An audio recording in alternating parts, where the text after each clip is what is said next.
हरे कृष्ण। ओम नमः भगवते वासुदेवाय। ओम नमः भगवते वासुदेवाय। ओम नमः भगवते वासुदेवाय। नारायणं नमस्कृतं नरं चैव नरोत्तमं देवीं सरस्वतीं व्यासं ततो जयमुदीरये। नष्टप्रायेषु अभद्रेषु नित्यं भगवत सेवया भगवती उत्तमश्लोके भक्ति भवति नैष्टिके। कृष्णाय वासुदेवाय देवकी नंदनाय च नंदगोपकुमाराय गोविंदाय नमो नमः। हरे कृष्ण। श्रीमद्भागवत दशम स्कंध अध्याय 2 श्लोक संख्या 23। श्री शुक उवाच एवं मुक्ता स देवर्षि गोतो नारायणाश्रमम् नलकुबेर मणिग्रीवा वासतुर्जमलार्जुनो।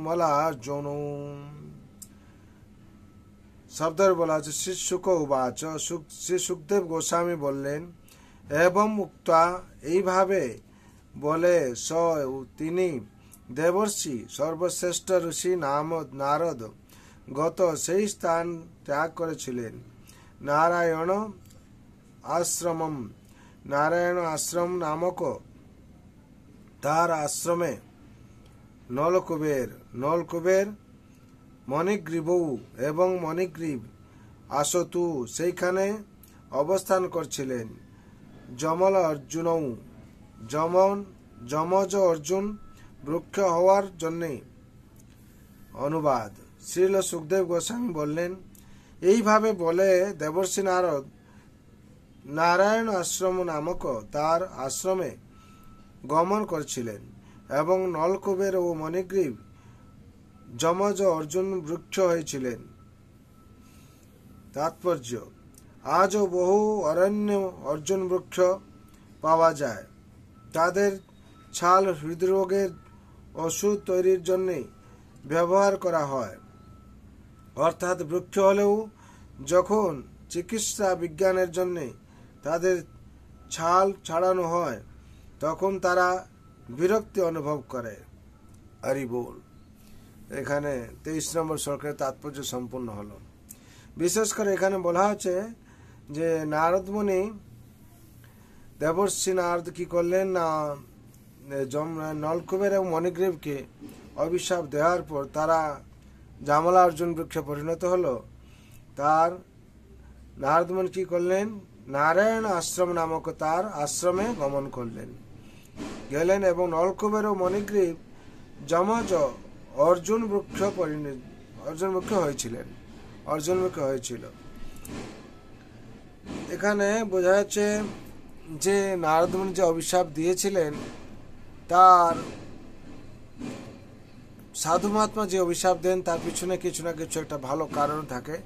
নারদ মুনি এখানে অভিশাপ দিয়েছিলেন কিন্তু যমলা অর্জুন হয়ে নন্দ মহারাজের গৃহে অঙ্গনে তারা ছিল আর কি। সেখানে ভগবানের প্রতিদিন দর্শন করতেন। ভগবান দর্শন করার ফলে তাদের কি হলো না এই যে ভগবান যখন দামোদর লীলা করলেন ওনার দৃষ্টিপাত এবং স্পর্শে তারা মুক্তি পেয়ে সুধামে চলে গেল। সেখানে বলা হচ্ছে যে কি আজও বহু অরণ্য অর্জুন বৃক্ষে পাওয়া যায়। তাদের ছাল হৃদরোগের যে ওষুধ তৈরির জন্য ব্যবহার করা হয়। অর্থাৎ বৃক্ষ হলেও যখন চিকিৎসা বিজ্ঞানের জন্য তাদের ছাল ছাড়ানো হয় তখন তারা বিরক্তি অনুভব করে। যত যা হলেও কি হবে কষ্ট ভুগতে হয়, কষ্টবোধ হয়। সেরকম সংসারে আমরা যদি সাধুগুরু বৈষ্ণব প্রতি যদি কোন রকম অপরাধ করি আমাদের সেই কষ্ট ভোগ করতে হবে। সুতরাং আমরা সেই কষ্ট ভোগ করতে হবে যদি আমরা ভগবানের শরণে থেকে আর যদি ভগবানের অনুশাসন পালন করি তাহলে আমাদের সার্বিক মঙ্গল হবে, আমরা এই অপরাধ থেকে রক্ষা পাবো। তার জন্য বলা হয়েছে সাধু সাবধান। সবসময় আমাদের কি করতে হবে সাবধান থাকতে হবে।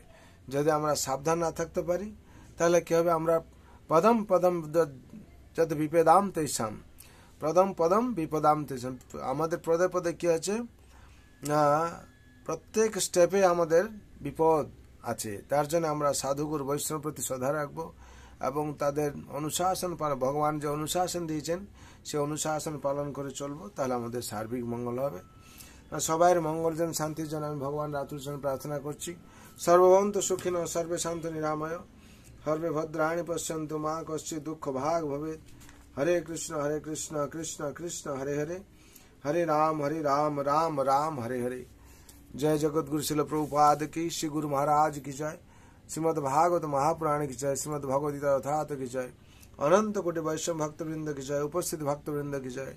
निताय गौर प्रेमानंदे। हरि हरि बोल, हरि हरि बोल, हरि हरि बोल।